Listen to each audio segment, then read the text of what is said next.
ಇನ್ನು ಕಾಂಗ್ರೆಸ್ ಸರ್ಕಾರಕ್ಕೆ ತುಷ್ಟೀಕರಣದ ಹುಚ್ಚು ಹಿಡಿದಿದೆ. ರಾಜ್ ನ್ಯೂಸ್ಗೆ ಎಂಎಲ್ಸಿ ರವಿಕುಮಾರ್ ಹೇಳಿಕೆಯನ್ನ ಕೊಟ್ಟಿದ್ದಾರೆ. ಮುಸ್ಲಿಮರಿಗೆ ಏನೋ ಮಾಡಿದ್ದೇವೆ ಅಂತ ತೋರಿಸ್ತಿದ್ದೀರಾ, ಸ್ಕೂಲ್ ಕಾಲೇಜ್ಗಳಲ್ಲಿ ಹಿಜಾಬ್ ಅವಶ್ಯಕತೆ ಏನಿದೆ ಅಂತ ಪ್ರಶ್ನೆಯನ್ನ ಕೂಡ ಕೇಳಿರುವಂತದ್ದು. ಕಾಂಗ್ರೆಸ್ ಸರ್ಕಾರಕ್ಕೆ ತುಷ್ಟೀಕರಣದ ಹುಚ್ಚು ಹಿಡಿದಿದೆ. ರಾಜ್ ನ್ಯೂಸ್ಗೆ ಎಂಎಲ್ಸಿ ರವಿಕುಮಾರ್ ಹೇಳಿಕೆಯನ್ನ ಕೊಟ್ಟಿದ್ದಾರೆ. ಮುಸ್ಲಿಮರಿಗೆ ಏನೋ ಮಾಡಿದ್ದೇವೆ ಅಂತ ತೋರಿಸ್ತಿದ್ದಾರೆ, ಸ್ಕೂಲು ಕಾಲೇಜ್ಗಳಲ್ಲಿ ಹಿಜಾಬ್ ಅವಶ್ಯಕತೆ ಏನಿದೆ ಅನ್ನುವಂತಹ ಪ್ರಶ್ನೆಯನ್ನ ಕೂಡ ಕೇಳಿರುವಂತದ್ದು. ಗುಣಮಟ್ಟದ ಶಿಕ್ಷಣ ನೀಡೋದಕ್ಕೆ ಸರ್ಕಾರ ಕೆಲಸವನ್ನ ಮಾಡಲಿ. ಸರ್ಕಾರ ವಿದ್ಯಾರ್ಥಿಗಳಲ್ಲಿ ತಾರತಮ್ಯ ಸೃಷ್ಟಿ ಮಾಡ್ತಾ ಇದೆ. ದ್ವೇಷದ ವಾತಾವರಣವನ್ನ ಸೃಷ್ಟಿಸೋದಕ್ಕೆ ಕಾಂಗ್ರೆಸ್ ಸರ್ಕಾರ ಯತ್ನವನ್ನ ಮಾಡ್ತಾ ಇದೆ. ಕೋರ್ಟ್ ಕೂಡ ಸಮವಸ್ತ್ರ ಧರಿಸುವಂತೆ ಸೂಚಿಸಿತ್ತು. ಸುಪ್ರೀಂನಲ್ಲಿ ಕೇಸ್ ಬಾಕಿ ಇರಬೇಕಾದ್ರೇನೆ ಈ ನಿರ್ಧಾರ ಮಾಡಿದ್ಯಾಕೆ ಅಂತ ಪ್ರಶ್ನೆಯನ್ನ ಕೂಡ ಕೇಳಿದ್ದಾರೆ. ನಿಮ್ಮ ರಾಜ್ ನ್ಯೂಸ್ ಒಟ್ಟಿಗೆ ರವಿಕುಮಾರ್, ಎಂಎಲ್ಸಿ ರವಿಕುಮಾರ್ ಅವರು ಮಾತನಾಡಿರುವಂತದ್ದು.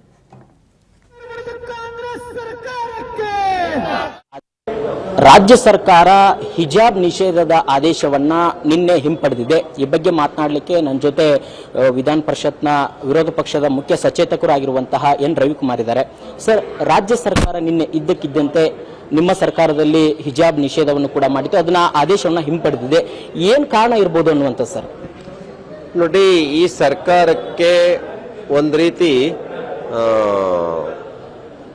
ತುಷ್ಟೀಕರಣ ನೀತಿಯ ಹುಚ್ಚು ಹಿಡಿದಿದೆ. ತುಷ್ಟೀಕರಣ ನೀತಿಯ ಹುಚ್ಚು.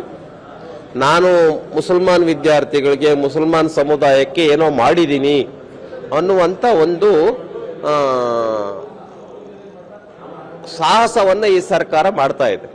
ನಾನು ಕೇಳ್ತಾ ಇದ್ದೀನಿ, ಇದರ ಅವಶ್ಯಕತೆ ಸ್ಕೂಲು, ಕಾಲೇಜು, ಯೂನಿವರ್ಸಿಟಿಗಳಲ್ಲಿ ಏನಿದೆ?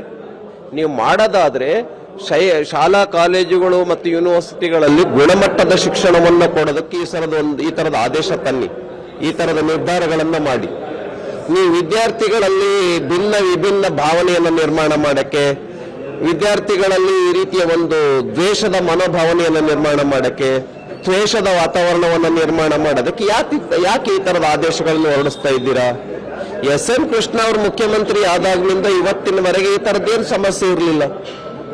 ಓಕೆ, ಬೊಮ್ಮಾಯಿ ಅವರ ಚೀಫ್ ಮಿನಿಸ್ಟರ್ ಇದ್ದಂತ ಸಂದರ್ಭದಲ್ಲಿ ಉಡುಪಿಯಲ್ಲಿ ಘಟನೆ ಏನಾಯಿತು, ಆ ಹಿಜಾಬ್ ಘಟನೆ, ಅದಕ್ಕೆ ಸಂಬಂಧಪಟ್ಟಂತೆ ಕೋರ್ಟ್ಗೆ ಹೋದಾಗ ಕೋರ್ಟ್ನಲ್ಲೂ ಕೂಡ ಏನಾಯಿತು, ಸರ್ಕಾರ ಏನು ತೀರ್ಮಾನ ಮಾಡಿದೆ ಅದು ಸರಿ ಇದೆ, ಎಲ್ಲ ವಿದ್ಯಾರ್ಥಿಗಳು ಸಮವಸ್ತ್ರವನ್ನ ಧರಿಸಿ ಬರಬೇಕು, ಯೂನಿಫಾರ್ಮ್ ಅನ್ನ ಧರಿಸಿ ಬರಬೇಕು. ಯಾರು ಶ್ರೀಮಂತರಲ್ಲ, ಯಾರು ಬಡವರಲ್ಲ, ಎಲ್ಲರೂ ಕೂಡ ಸಮಾನರು, ಸಮಾನ ಭಾವನೆಯಿಂದ ಒಂದು ಶೈಕ್ಷಣಿಕ ವಾತಾವರಣವನ್ನು ರೂಪಿಸಬೇಕು ಶಾಲಾ ಕಾಲೇಜುಗಳು, ವಿಶ್ವವಿದ್ಯಾಲಯಗಳಲ್ಲಿ ಅಂತ ಹೈಕೋರ್ಟ್ ಕೂಡ ಹೇಳ್ತು. ಆದರೆ ಈ ವಿಷಯ ಈಗ ಸುಪ್ರೀಂ ಕೋರ್ಟ್ ಅಲ್ಲಿದೆ. ಸುಪ್ರೀಂ ಕೋರ್ಟ್ ಅಲ್ಲಿ ವಿಷಯ ಪೆಂಡಿಂಗ್ ಇರುವಾಗ ಅಂತ ಅವಸರ ಏನಿದೆ ಈ ಸರ್ಕಾರಕ್ಕೆ? ಸರ್, ಈಗ ಕೇಸರಿ ಶಾಲನ್ನು ಕೂಡ ಹಾಕೊಂಡು ಬರ್ತೇವೆ ಅನ್ನುವಂಥದ್ದು ಸಾಕಷ್ಟು ವಿದ್ಯಾರ್ಥಿಗಳು ಕೂಡ ಹೇಳ್ತಾರೆ. ಅವ್ರು ಹಿಜಾಬ್ ಧರಿಸ್ಕೊಂಡು ಬರ್ತೀವಿ ಅಂತ ಆದ್ರೆ ಇನ್ನಿರ್ತಕ್ಕಂಥ ವಿದ್ಯಾರ್ಥಿಗಳು ನಾವು ನಮ್ಮ ಪೂಜಾ ವಿಧಾನದಲ್ಲಿ ನಾವು ಕೇಸರಿ ಶಾಲ್ ಹಾಕೊಂಡು ಪೂಜೆ ಮಾಡ್ತೀವಿ. ಆದ್ರೆ ಅವರು ಸರ್ಕಾರದ ಆದೇಶದ ಉಲ್ಲೇಖ ಮಾಡಿದ್ದಾರೆ ಸರ್, ರುದ್ರಾಕ್ಷಿ ಧರಿಸಬಹುದು, ಜನಿವಾರ ಧರಿಸಬಹುದು, ಆದ್ರೆ ಕೇಸರಿ ಶಾಲ್ ಧರಿಸೋ ಆಗಿಲ್ಲ. ಹಿಜಾಬ್ ಅನ್ನ ಅವ್ರು ಹಾಕೊಂಡು ಬರ್ತಕ್ಕಂಥ ಯೂನಿಫಾರ್ಮ್ಗಳಿಗೆ ಕಾಣದೆ ಮುಚ್ಚಿ ಹೋಗುತ್ತೆ ಅಂತ ಹೇಳಿದ್ರೆ ಈ ಪ್ರಶ್ನೆನೇ ಬರ್ತಿರ್ಲಿಲ್ಲ. ಈಗ ಉದಾಹರಣೆಗೆ ಶಿವದಾರ ಆಗ್ಲಿ, ಮತ್ತಿನ್ನೊಂದೇನೋ ಇದ್ರೆ ಜನಿವಾರ ಆಗ್ಲಿ, ಶಿವದಾರ ಆಗ್ಲಿ, ರುದ್ರಾಕ್ಷಿ ಆಗ್ಲಿ, ಇವ್ಯಾವು ಕಾಣೋದಿಲ್ಲ, ಒಳಗಡೆ ಇರ್ತವೆ. ಆದ್ರೆ ಹಿಜಾಬ್ ಕಾಣಿಸುತ್ತೆ. ಈಗ ನಾವು ಹಂಗಾದ್ರೂ ಶಾಲ್ ಹಾಕೊಂಡ್ ಬರ್ತೀವಿ, ಅವರು ಹಿಜಾಬ್ ಹಾಕೊಂಡ್ ಬರ್ತಾರೆ. ಈ ಉದಾಹರಣೆ ನಮ್ಮನ್ನ ಯಾಕೆ ವಿರೋಧ ಮಾಡ್ತೀರಿ, ಅವ್ರಿಗೆ ಯಾಕೆ ಫೇವರ್ ಮಾಡ್ತೀರಿ ಅಂತ ಹಿಂದೂ ವಿದ್ಯಾರ್ಥಿಗಳು ಕೇಳಿದ್ರೆ ಸರ್ಕಾರ ಏನ್ ಹೇಳುತ್ತೆ?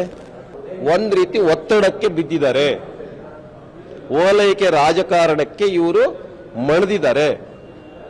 ಸಿದ್ದರಾಮಯ್ಯ ಅವರಿಗೆ ಧೈರ್ಯ ಇಲ್ಲ, ಮಧು ಬಂಗಾರಪ್ಪ ಅವ್ರಿಗೆ ಧೈರ್ಯ ಇಲ್ಲ ನೀವು ಹಿಜಾಬ್ ಹಾಕೊಂಡ್ ಬರಬೇಡಿ ಅಂತ ಹೇಳಕ್ಕೆ.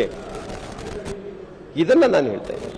ಇದಿಷ್ಟು ಎನ್ ರವಿಕುಮಾರ್ ಅವರ ಮಾತಾಗಿತ್ತು. ಅಂದ್ರೆ ಹಿಂದೆ ಯಾವ ರೀತಿಯಾಗಿ ಆದೇಶ ಇತ್ತು ಅದನ್ನೇ ರಾಜ್ಯ ಸರ್ಕಾರ ತರಬೇಕು, ಯಾವುದೇ ರೀತಿ ತುಷ್ಟೀಕರಣ ರಾಜಕಾರಣ ಮಾಡೋದು ಬೇಡ ಅನ್ನುವಂಥದ್ದು ಎನ್ ರವಿಕುಮಾರ್ ಅವರ ಒಂದು ಹೇಳಿಕೆ ಕೂಡ ಆಗಿತ್ತು. ಕ್ಯಾಮರಾ ಪರ್ಸನ್ ಕಿರಣ್ ಜೊತೆ ಬಸವರಾಜ್, ರಾಜ್ ನ್ಯೂಸ್, ಬೆಂಗಳೂರು.